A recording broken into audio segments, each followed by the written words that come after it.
Okay, நம்ம வந்து பாத்தீங்க அப்படின்னா அமிலம் அது எந்த மூலத்துல இருந்து கிடைக்குது அப்படின்றத பார்த்திருப்போம். இப்போ வந்து பாத்தீங்க அப்படின்னா அமிலம் இருக்குல்ல, அமிலத்தினுடைய வகைகள் தான் பார்க்க போறோம். ஓகேவா? இப்ப அமிலத்தினுடைய வகைகள் பார்த்தோம் அப்படின்னா முதல்ல இந்த அமிலம் கிடைக்கக்கூடிய மூலத்தின் அடிப்படையில், ஓகேவா, மூலம் அடிப்படையில ரெண்டா பிரிப்பாங்க. ஒண்ணு வந்து பாத்தீங்க அப்படின்னா கரிம அமிலம், ஒண்ணு வந்து பாத்தீங்க அப்படின்னா கரிம அமிலம், இன்னொன்னு வந்து பாத்தீங்க அப்படின்னா கனிம அமிலம். சார் கரிம அமிலம்னா என்ன, கனிம அமிலம்னா என்ன? ஓகேவா, கரிம அமிலம் அப்படின்னா தாவர விலங்குல இருந்து பெறப்படக்கூடிய எல்லாமே என்னன்னு சொல்லுவோம் அப்படின்னா கரிம அமிலம் சொல்லுவோம். ஓகேவா, கனிம அமிலம் எடுத்துக்கிட்டீங்க அப்படின்னா வேதி தொழிற்சாலைகள், அப்படி இல்லைன்னா வந்து பாத்தீங்க அப்படின்னா நம்முடைய ரிசர்ச் சென்டர் இருக்குல்ல, அங்கெல்லாம் தயாரிக்கக்கூடியது என்ன அப்படின்னா கனிம அமிலம். அப்படி இல்லைன்னா பாறை துகள், ஓகேவா, இதுல இருந்து எடுக்கக்கூடியது எல்லாம் என்னன்னு சொல்லுவாங்க அப்படின்னா கனிம அமிலம் அப்படின்னு சொல்லுவாங்க. ஓகேவா, சோதனை சாலையில் தயாரிக்கக்கூடியது கனிம அமிலம்னா என்ன, சோதனை சாலையில் தயாரிக்கக்கூடியது. ஓகேவா, சோதனை சாலையில் தயாரிக்கக்கூடியது எல்லாம் என்னன்னு சொல்லுவாங்க அப்படின்னா கனிம அமிலம் சொல்லுவாங்க.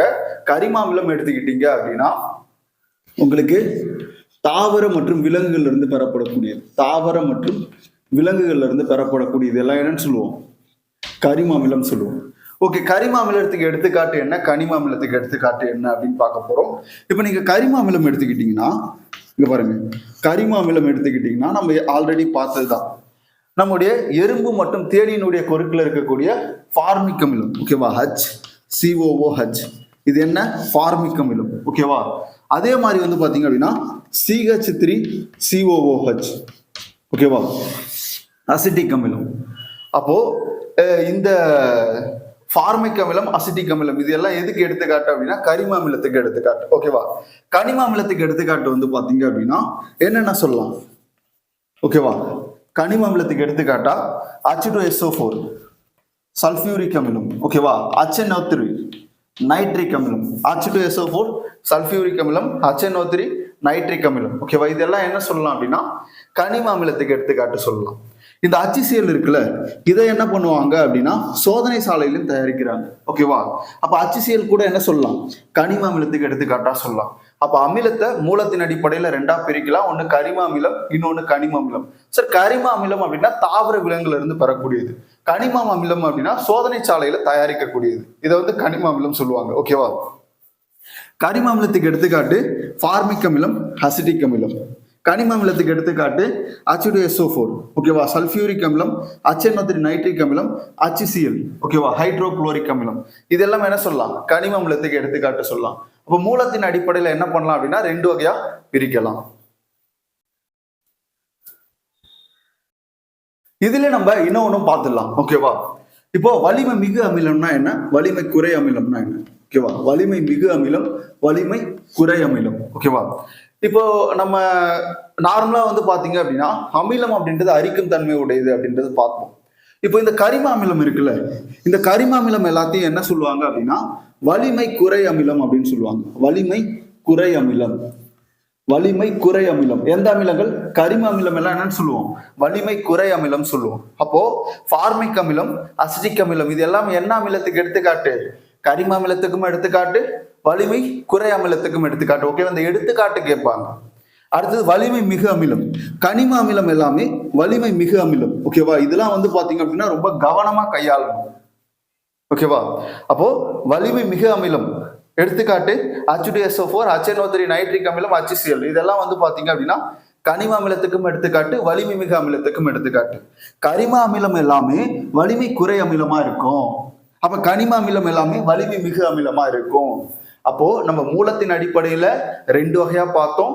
அதுக்கப்புறம் வந்து பாத்தீங்க அப்படின்னா அதனுடைய வலிமை அடிப்படையில ரெண்டு வகையா பார்த்திருப்போம். ஓகேவா, அடுத்து நம்ம என்ன பார்க்க போறோம் அப்படின்னா அது காரத்துவம் அப்படின்ற ஒரு வார்த்தையை பயன்படுத்துவாங்க.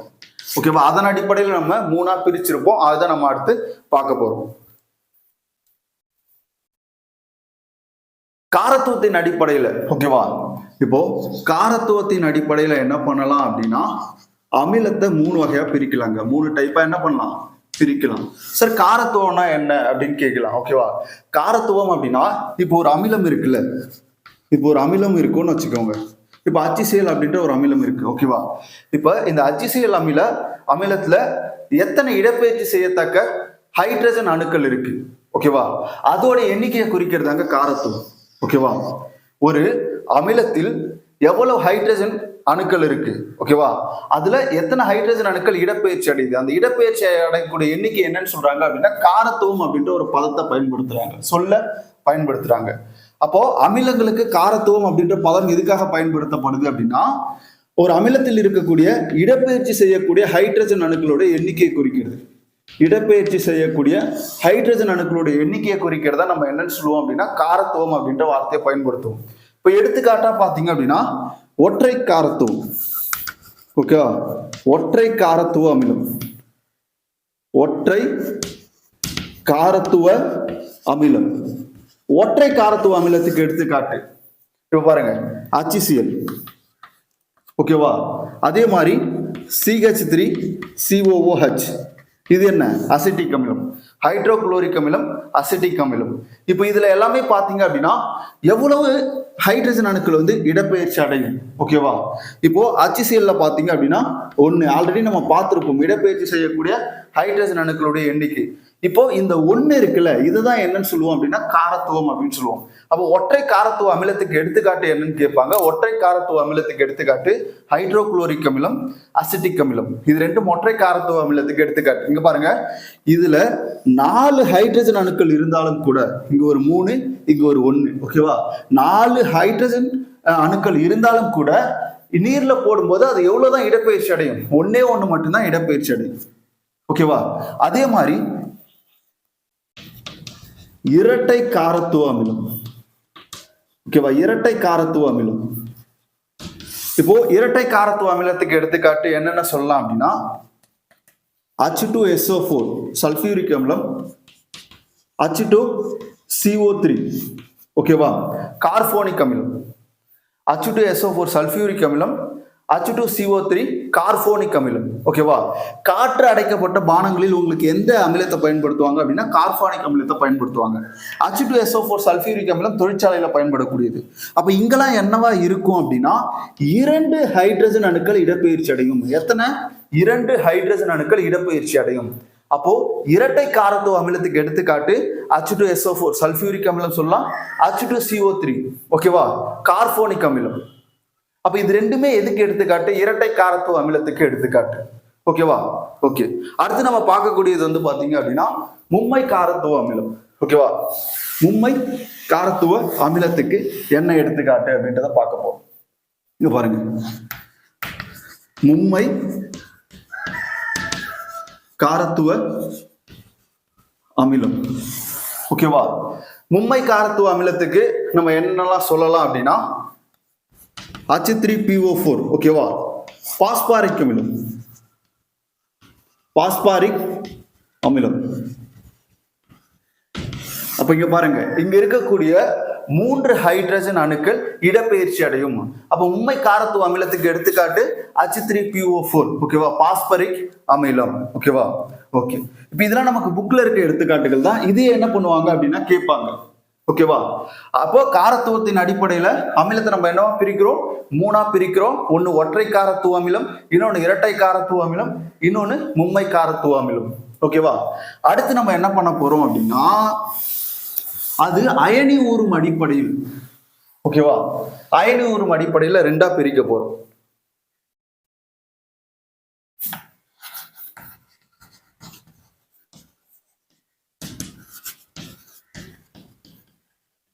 அயனி ஊறும் அடிப்படையில என்ன பண்ண போறோம் அப்படின்னா 2ஆ பிரிக்க போறோம். ஓகேவா?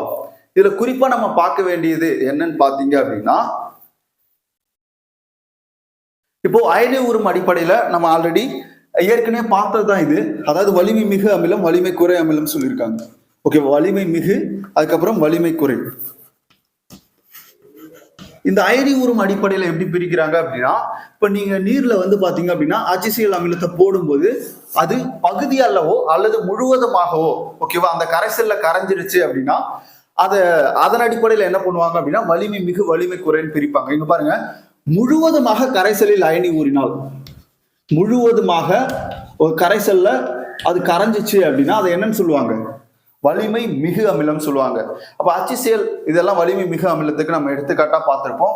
அதே மாதிரி வந்து பாத்தீங்க அப்படின்னா H2SO4 அதுக்கப்புறம் HNO3 நைட்ரிக் அமிலம், இது எல்லாமே வலிமை மிகு அமிலத்துக்கு எடுத்துக்காட்டு.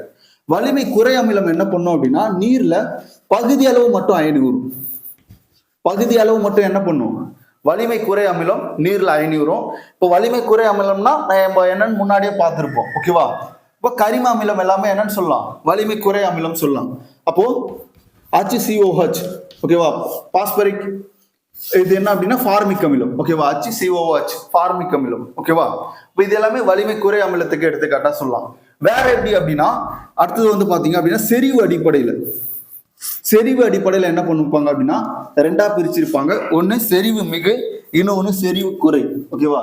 செறிவு மிகு பார்க்கும்போது இது என்ன பண்ணும் அப்படின்னா நீர்ல அமிலத்தோடைய அந்த கரைசல் சதவீதம் அதிகமா இருக்கும். ஓகேவா? அப்போ செறிவு மிகு அப்படின்னா நீர்ல வந்து அதிக சதவீதம் என்ன பண்ணும், கரைசல் இருக்கும். ஓகேவா? குறைவான அளவு செறிவு குறை அமிலம் அப்படின்னா குறையான, அதாவது அதனுடைய சதவீதம் வந்து குறைவா இருக்கும். நீர்ல அதனுடைய கரைசல் சதவீதம் வந்து பாத்தீங்க அப்படின்னா குறைவா இருக்கும். ஓகேவா? மேல பாக்குற 500 அடிப்படையை தான் இதையும் வந்து பாத்தீங்க அப்படின்னா ஒத்து இருக்கும். அப்போ மூலங்கள் அடிப்படையில பார்த்திருப்போம், காரத்துவம் அடிப்படையில பார்த்திருப்போம், வலிமை அடிப்படையில பார்த்திருப்போம், அயனி உறும் அடிப்படையில பார்த்திருப்போம், செறிவு அடிப்படையில என்ன பண்ணிருப்போம், பிரிச்சு நம்ம பார்த்திருப்போம். அடுத்து நம்ம பார்க்க வேண்டியது வந்து பாத்தீங்க அப்படின்னா ரொம்ப ரொம்ப முக்கியமான ஒரு பகுதி என்னன்னா உங்களுக்கு அதனுடைய வேதியியல் பண்புகள் கேட்டுக்கிட்டே இருப்பாங்க.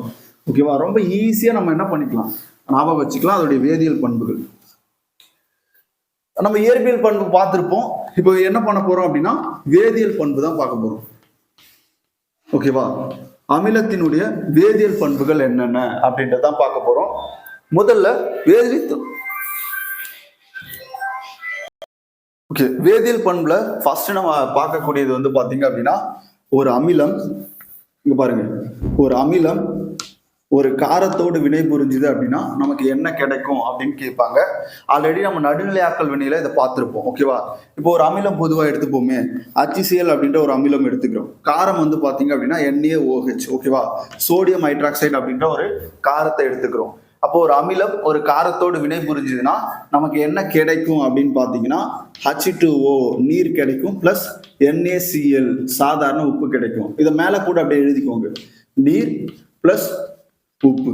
அப்போ ஒரு அமிலம் ஒரு காரத்தோடு வினை புரிஞ்சது அப்படின்னா நீர் பிளஸ் உப்பு கிடைக்கும். இந்த வினைக்கு என்ன பெயர் அப்படின்னா நடுநிலையாக்கல் வினைன்னு பெயர். இதுக்கு என்ன பெயர் அப்படின்னா நடுநிலையாக்கல் வினைன்னு பெயர். ஓகே, அடுத்து பாருங்க, ஒரு அமிலம் ஓகேவா உலோகத்தோட வினை புரியும் போது, சார் ஒரு அமிலம் உலோகத்தோட வினை புரியும் போது என்ன கொடுக்கும் அப்படின்னு கேட்பாங்க. இங்க பாருங்க, இப்போ நான் இப்படி கூட மாத்தி எழுதிக்கலாம். ஓகேவா? உலோகம் இப்போ உலோகத்தோட வினை புரியுது, எது, அமிலம். பாருங்க Mg. ஓகேவா? மெக்னீசியம். இந்த மெக்னீசியத்தோட இப்ப அமிலம், ஓகேவா, H2SO4 சல்பூரிக் அமிலம் வினை புரியும் போது நமக்கு என்ன கிடைக்கும் அப்படின்னா MgSO4 மெக்னீசியம் சல்பேட். இந்த மெக்னீசியம் சல்பேட் அப்படின்றது என்ன அப்படின்னா உப்பு. ஓகேவா? மெக்னீசியம் சல்பேட் அப்படின்றது உப்பு. வேற என்ன இருக்கு இங்க பாருங்க, MgSO4. ஓகேவா? மெக்னீசியம் சல்பேட் அப்படின்ற ஒரு உப்பு கிடைக்குது. அதுக்கப்புறம் பாத்தீங்க அப்படின்னா ஹைட்ரஜன் வாயு மட்டும் இருக்கு. ஹைட்ரஜன் வாயு மட்டும் இருக்கு. இப்போ இந்த மாதிரி ஒரு குறி இருக்கும், ஹைட்ரஜன் வாயு பக்கத்துல இந்த மாதிரி ஒரு குறி இருக்கும். அதுக்கு என்ன பெயர் அப்படின்னா இந்த ஹைட்ரஜன் வாயு வந்து வெளியேறுதுன்னு அர்த்தம். ஓகேவா? அப்போ உலோகத்தோட அமிலம் வினை புரிஞ்சுன்னா நமக்கு என்ன கிடைக்கும், உப்பு பிளஸ் ஹைட்ரஜன் வாயு கிடைக்கும். ஓகேவா? இது கேட்டிருக்காங்க ஆல்ரெடி TNPSல இதை கேட்டிருக்காங்க. என்ன பண்ணாங்க அப்படின்னா இந்த ரெண்டு கொடுத்துருவாங்க, உலோகம் அமிலத்தோடு வினை புரியும். ஓகேவா? அதுக்கப்புறம் உப்பு, இந்த இடத்துல வந்து எதுவுமே கொடுக்காம இந்த அம்புக்குறி மட்டும் இருந்துச்சு. அப்ப இங்க என்ன வாயு வெளியேறும் அப்படின்னு கேட்டாங்க. ஓகேவா? இன்னொரு எடுத்துக்காட்டு கூட பாருங்க, ஜிங்க். ஓகேவா? Zn. ஓகேவா? HCl எடுத்துப்போம். ரெண்டு பகுதி HCl, ஒரு ஒண்ணே வந்து பாத்தீங்க அப்படின்னா ஜிங்க் அப்படின்ற உலோகம். ஓகேவா? இப்போ ஜிங்க் குளோரைடு அப்படின்ற ஒரு உப்பும், ஓகேவா, ஜிங்க் குளோரைடு அப்படின்ற ஒரு உப்பும், மீதி என்ன இருக்கு, H2 இருக்கு. ஓகேவா? Plus H2. அப்போ நல்லா கவனிங்க, நல்லா இங்க கவனிச்சுக்கோங்க, ஒரு உலோகத்தோட, ஓகேவா, அது மெக்னீசியமா இருக்கலாம், ஜிங்கா இருக்கலாம், எந்த உலோகமா இருக்கலாம், ஒரு உலோகத்தோட ஒரு அமிலம் வினை புரிஞ்சுதுன்னா நமக்கு உப்பு, அதுக்கப்புறம் எந்த வாயு வெளியேறும் அப்படின்னா ஹைட்ரஜன் வாயு வெளியேறும். ஓகேவா? இது கேட்பாங்க, எந்த வாயு வெளியேறும் அப்படின்னு சொல்லிட்டு. அப்போ ஒரு அமிலம் காரத்தோடு வினை புரிஞ்சுதுன்னா உப்பு பிளஸ் நீர் கிடைக்கும். ஓகேவா? அது நீர் உப்பு எப்படி வேணா வச்சுக்கலாம். இதை என்னன்னு சொல்லுவாங்க? நடுநிலை ஆற்றல் வினைன்னு சொல்லுவாங்க. உலோகத்தோட வினை புரிஞ்சுதுன்னா நமக்கு என்ன கொடுக்கும் அப்படின்னு சொல்லிட்டு கேட்பாங்க. ஹைட்ரஜன் வாயு வந்து வெளியேறும். ஓகேவா? அடுத்தது நம்ம என்ன பார்க்கணும் அப்படின்னா சோடியம் கார்பனேட் சோடியம் பைகார்பனேட்டோடு வினை புரிஞ்சுதுன்னா அடுத்து வேதியியல் பண்புல நம்ம பார்க்க வேண்டியது சோடியம் கார்பனேட் சோடியம் பைகார்பனேட். ஓகேவா? இங்க பாருங்க, சோடியம் கார்பனேட். ஓகேவா? Na2CO3 இதான் சோடியம் கார்பனேட்டோடைய வேதி வாய்ப்பாடு. அப்போ சோடியம் கார்பனேட்டோடு ஒரு அமிலம் வினை புரிஞ்சுதுன்னா என்ன கிடைக்கும் அப்படின்றத நம்ம பார்க்க போறோம்.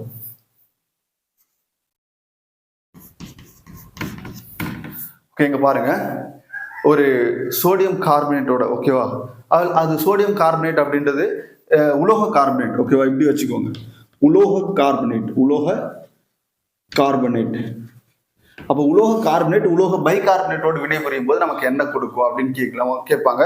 இங்க உலோக கார்பனேட் அப்படின்றது என்ன அப்படின்னா சோடியம் கார்பனேட். ஓகேவா? சோடியம் கார்பனேட்டோட 2 பகுதி HCl அமிலம் வந்து வினை புரியும் போது நமக்கு என்ன கிடைக்கும் அப்படின்னா 2NaCl.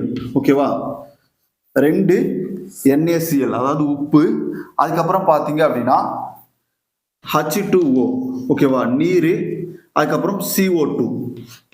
இங்க பாருங்க, இதுதான் ரொம்ப முக்கியமானது. சோடியம் பைகார்பனேட் அதாவது உலோக கார்பனேட்டோடு அமிலம் வினை புரியுது. ஓகேவா? உலோக கார்பனேட்டோடு அமிலம் வினை புரியும் போது என்னென்ன கொடுக்கும் அப்படின்னா உப்பு, NaCl அப்படின்றது என்ன, நம்ம வீட்டில் பயன்படுத்தக்கூடிய சாதாரண உப்பு, சோடியம் குளோரைடு. ஓகேவா? அப்போ உப்பு பிளஸ் நீர் பிளஸ் கார்பன் டை ஆக்சைடு. ஓகேவா? எந்த வாயு வெளியேறுது? கார்பன் டை ஆக்சைடு வாயு வெளியேறுது. உங்களுக்கு என்ன கொஸ்டின் கேட்டிருக்காங்க இதுல பாத்தீங்க அப்படின்னா, இந்த கார்பன் டை ஆக்சைடு வாயு இருக்குல்ல, இது சுண்ணாம்பு நீரை பால் போல் மாற்றும். ஓகேவா? சுண்ணாம்பு நீரை பால் போல் மாற்றக்கூடிய வாயு எது அப்படின்னா கார்பன் டை ஆக்சைடு. இது சுண்ணாம்பு நீரை பால் போல் மாற்றும். இப்போ நம்ம உலோக கார்பனேட்டோடு வினைபுரியும் போது உப்பு, நீர், அதுக்கப்புறம் கார்பன் டை ஆக்சைடு வாயு கிடைக்குது. அதுவே உலோக பைகார்பனேட்டோடு வினைபுரியும் போது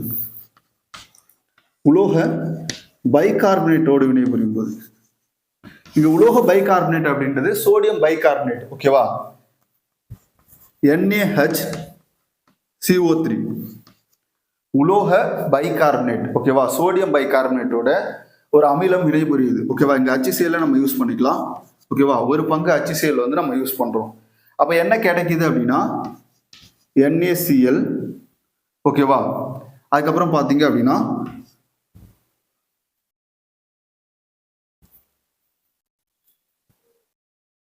இங்க பாருங்க NaCl. ஓகேவா? Na, அதுக்கப்புறம் பாத்தீங்க அப்படின்னா Cl. ஓகேவா? NaCl, அதுக்கப்புறம் இங்க ஒரு H இருக்கு, இங்க ஒரு H இருக்கா, H2, அதுக்கப்புறம் பாத்தீங்க அப்படின்னா இதுல இருந்து ஒரு O எடுத்துக்கலாம். ஓகேவா? O மீதி என்ன இருக்கும்?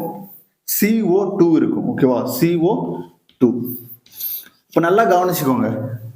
ஓகேவா? வேதியியல் பண்புல உலோக கார்பனேட்டோடு ஒரு அமிலம் வினை புரிஞ்சாலும் சரி, உலோக பைகார்பனேட்டோடு ஒரு அமிலம் வினை புரிஞ்சாலும் சரி, கடைசியா நமக்கு எந்த வாயு வெளியேறும் அப்படின்னு பாத்தீங்கன்னா கார்பன் டை ஆக்சைடு வாயு வெளியேறும். ஓகே சார், இந்த கார்பன் டை ஆக்சைடு என்ன பண்ணும் அப்படின்னா சுண்ணாம்பு நீரை பால் போல் மாற்றும். இது நிறைய கொஸ்டின்ஸ்ல ரிப்பீட்டடா என்ன பண்ணிருக்காங்க அப்படின்னா கேட்டிருக்காங்க. அப்ப நல்லா கவனிச்சுக்கோங்க, சோடியம் கார்பனேட் சோடியம் பைகார்பனேட் அதாவது உலோக கார்பனேட் உலோக பைகார்பனேட்டோடு ஒரு அமிலம் வினை புரிஞ்சுதுன்னா என்ன கிடைக்கும்? உப்பு, NaCl அப்படின்னு சொல்லக்கூடிய ஒரு உப்பு, அதுக்கப்புறம் நீர், அதுக்கப்புறம் கார்பன் டை ஆக்சைடு வெளியேறும். இதுவே அப்படியே என்ன பண்ணிக்கலாம், நீங்க எழுதி வச்சுக்கலாம். ஓகேவா? ஓகே, அடுத்தது பாருங்க. அடுத்தது வந்து பாத்தீங்க அப்படின்னா உலோக ஆக்சைடோட வினை. ஓகேவா? உலோக ஆக்சைடோடு வினை புரிஞ்சுதுன்னா என்னென்ன நமக்கு கிடைக்கும்? உலோக ஆக்சைடோடு வினை புரிஞ்சுது அப்படின்னா இது நல்லா கவனிச்சுக்கோங்க.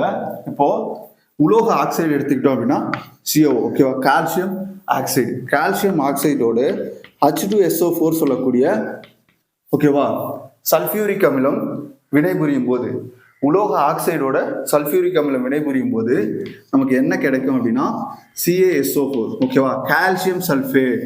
இது என்ன சார் அப்படின்னு கேட்டீங்கன்னா உப்பு, கால்சியம் சல்ஃபேட் அப்படின்ற ஒரு உப்பும் வேற என்ன இருக்கு, வேற பாத்தீங்க அப்படின்னா H2O இருக்கு ஓகேவா பிளஸ் H2O. அப்போ நீரும் நமக்கு வந்து பாத்தீங்க அப்படின்னா கிடைக்கும். அப்போ உலோக ஆக்சைடோடு வினைபுரியும் போது நமக்கு உப்பு பிளஸ் நீர் வந்து பாத்தீங்க அப்படின்னா கிடைக்குது CaSO4 ஓகேவா. இது முடிஞ்சது. அதுக்கப்புறம் பாத்தீங்க அப்படின்னா H2O நீர் இருக்கு ஓகேவா.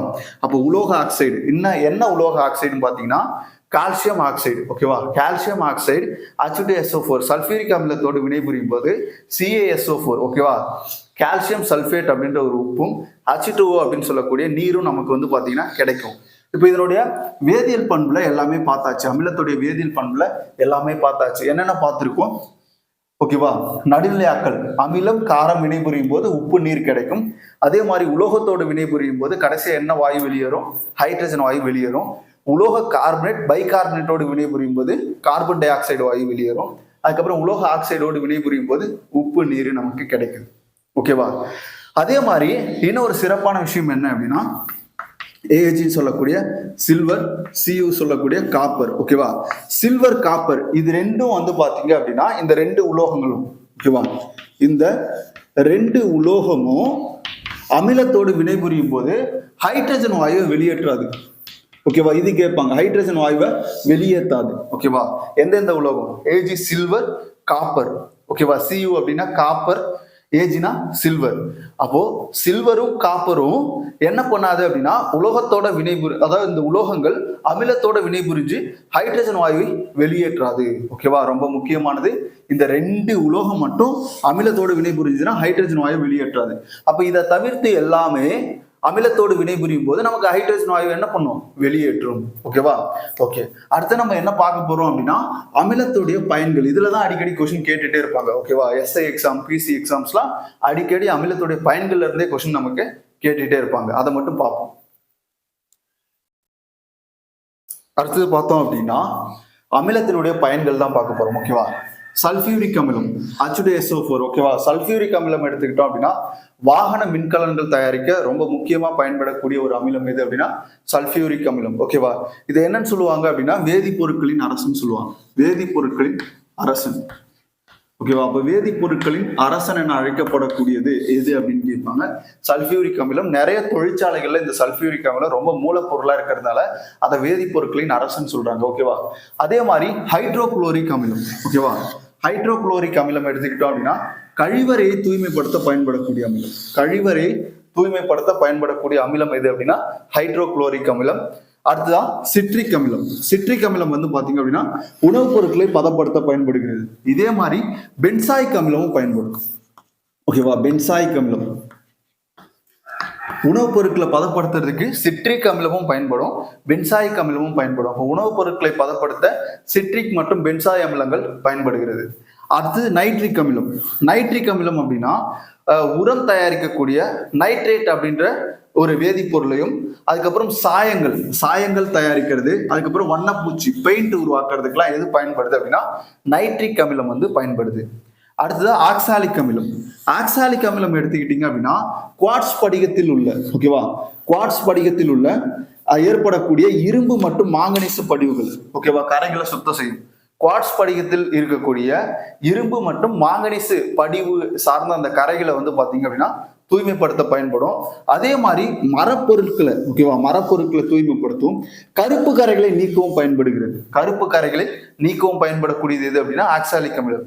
கார்பானிக் அமிலம். காற்று அடைக்கப்பட்ட பானங்களில் என்ன இருக்கு அப்படின்னா கார்பானிக் அமிலம் இருக்கு ஓகேவா. காற்று அடைக்கப்பட்ட பானங்கள் அப்படின்னா குளிர்பானங்கள். இந்த குளிர்பானங்களை ஓபன் பண்ண உடனே என்ன பண்ணும், ஒரு கேஸ் மாதிரி ஒண்ணு வெளியேறும். இப்போ அந்த கேஸ் என்னன்னு நம்ம பார்த்துருப்போம். என்ன அது வந்து பாத்தீங்க அப்படின்னா CO2 ஓகேவா. கார்பன் டை ஆக்சைடு தான் அந்த காற்று அடைக்கப்பட்ட பானங்கள்ல இருக்கும் ஓகேவா. அதே மாதிரி காற்று அடைக்கப்பட்ட பானங்கள்ல என்ன அமிலம் வந்து பயன்படுத்துறாங்க அப்படின்னா கார்பானிக் அமிலம் வந்து பயன்படுத்துறாங்க. அடுத்தது டாட்டாரிக் அமிலம். டாட்டாரிக் அமிலம் எடுத்துக்கிட்டீங்க அப்படின்னா ரொட்டி சோடாவுடைய ஒரு பகுதி பொருள். டாட்டாரிக் அமிலம் ரொட்டி சோடாவுடைய ஒரு பகுதி பொருள் ஓகேவா. அப்போ இது எல்லாமே வந்து பாத்தீங்க அப்படின்னா அமிலத்தினுடைய பயன்கள். இந்த அமிலத்தினுடைய பயன்கள் ரொம்ப முக்கியமானது. பிசிஎஸ்ஐ எக்ஸாம்ஸ்ல இந்த பயன்கள் இருந்தா என்ன பண்ணுவாங்க, கொஸ்டின் வந்து நமக்கு கேட்பாங்க.